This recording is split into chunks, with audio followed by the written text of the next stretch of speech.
Halkan keessa makaa kee waama, onneen koo si yaadachuun boqonnaa. Abjuu keessatti ati na cinaa, jaalalli kee humna naaf ta'a. Akka odaa keessa bubbee, akka gadaa yeroo dheeraa, kalisee si yaada, jaallee koo si yaada. Bifti kee ifa bariyaa, bilillee aadaa bareedaa. Mee kottu naaf yaadu, gara Awaash baddaa. Yeroo si argu jalqabatti, sagaleen koo ni badaa. Haasa'uuf yaale illee, quuqni afaan koo ni qabsaa.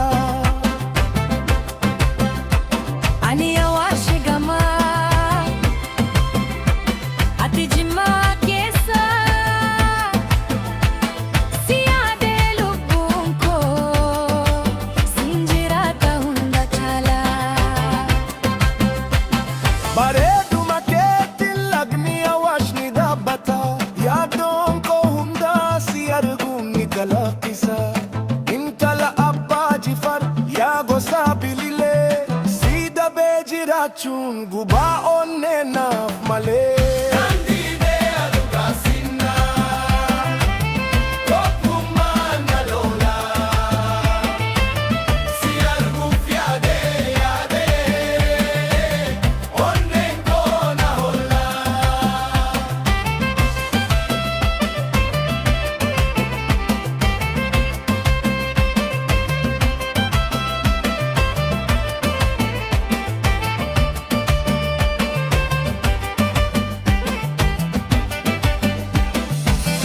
Serkaan fiigee garaa koo seenaa, akka qilleensa lafaa na marsaa. Ija kee keessatti nagaa argatee, jaalalli kee na boqochiisa. Ati yeroo golfitu, onneen koo ni sirbita. Sagaleen kee akka bishaanii, lubbuun koo itti dhugaa. Harargee biyyaa koo, Awaash lagaa kee. Mee dafii naaf boqotu, jaalala haa ciisisnutee. Mee harka koo qabadhu, sagaleen keenya haa walitti makamu. Akka gangan nu waamu, hin gargar baaninaa jedhii nu yaamu. Roobni yoo bu'e illee walitti dhiyaanna, jaalalli keenya akka sirba dhalootaa, bara baraan ni jiraata.